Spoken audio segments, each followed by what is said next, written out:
இந்த 32வது லெந்து நாள் தியானத்தை கேட்டுக்கொண்டிருக்கிறவங்கள் அனைவருக்கும் ஆண்டவர் இயேசுவின் திருப்பெயரினால் ஸ்தோத்திரங்கள்.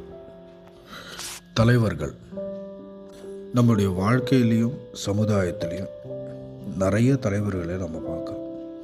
அரசியல் தலைவர்கள், மத தலைவர்கள், நிறுவன தலைவர்கள், இப்படி எங்கே பார்த்தாலும் தலைவர்களால் ஆளப்படுகின்ற, கட்டுப்படுத்தப்படுகின்ற உலகமாக தான் இந்த உலகம் இருக்கு.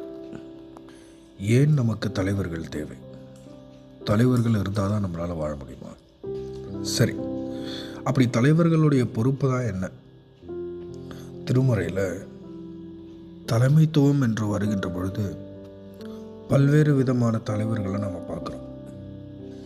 பார்வோன் மோசே, பிலாத்து இயேசு, நேபுகாத்நேச்சார், தாவீது, சாலமோன், யோசுவா, இப்படி நிறைய தலைவர்களை நம்ம பார்க்கணும்.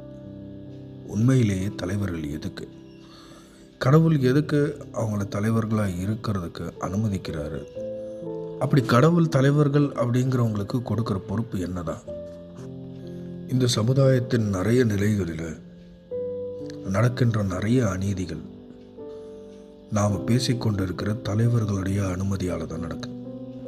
சில நேரங்களில் அந்த அநீதிகளையும் அந்த தப்பையும் தலைவர்களே துணிந்து செய்கிறவர்களாக இருக்கிறாங்க.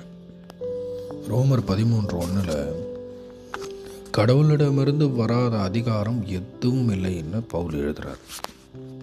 இன்றைக்கி உலகத்தில் நடக்கிற போர், அவன் பார்க்குற மதக்கலவரம், சிறுபான்மையினர் மீதான வன்முறை, வெறுப்பு பேச்சு, இது எல்லாத்தையுமே துணிஞ்சு செய்கிறது யாருன்னா, அனுமதிக்கிறது யாருன்னா, அதிகாரமும் அதிகாரத்தில் உட்கார்ந்துருக்கிற தலைவர்களும். அப்போ உண்மையிலேயே அவங்களுடைய வேலை என்ன? எசேக்கியேல் 34வது அத்தியாயத்தில் தலைவர்கள், அதாவது மக்களை வழிநடத்த வேண்டியவர்கள் செஞ்ச தப்பை பற்றி அந்த தீர்க்கதரிசி சொல்கிறார்.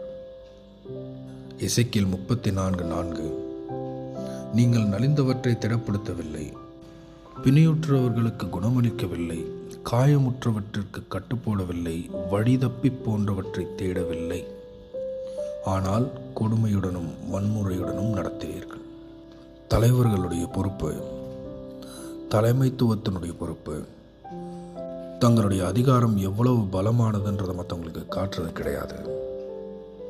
அவர்கள் எவ்வளவு அதிகாரம் படைத்தவர்கள்னு வெளிப்படுத்திக்கிட்டே இருக்கிறது கிடையாது.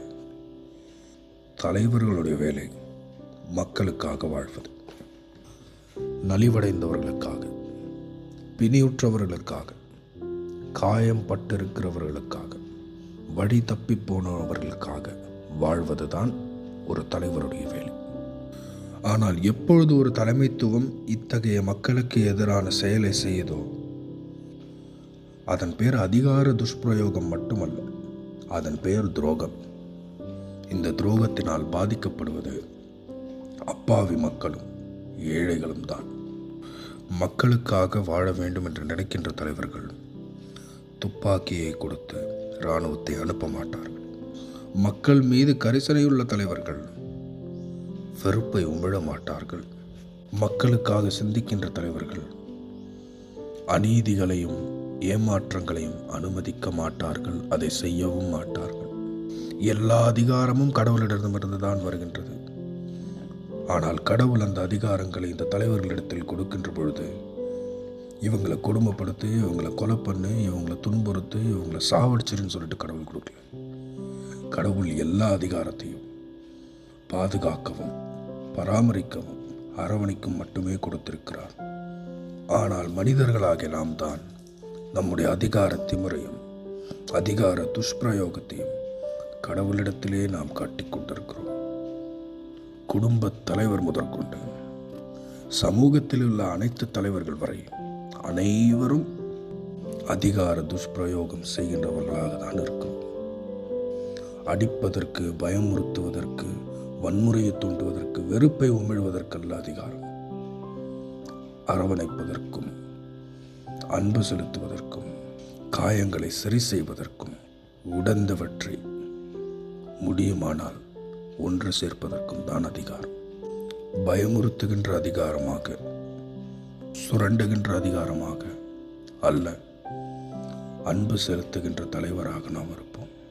அதை தான் இயேசு செய்தார். இந்த உலகத்தில் வெறுப்பை விட, பயத்தை விட மிகவும் அதிகமாக தேவைப்படுகின்ற ஒன்று அன்பு. கடவுளிடத்திலிருந்து வந்த அனைத்து அதிகாரங்களும் கடவுளைப் போலவே அன்பையே திரட்டும். ஆமென்.